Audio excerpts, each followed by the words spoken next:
நான் உங்களிடம் அன்பு செலுத்தியது போல நீங்களும் ஒருவர் மற்றவரிடம் அன்பு செலுத்துங்கள்.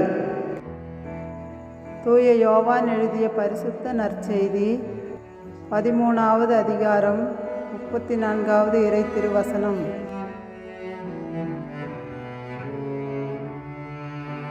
நான் உங்களிடம் அன்பு செலுத்தியது போல நீங்களும் ஒருவர் மற்றவரிடம் அன்பு செலுத்துங்கள்.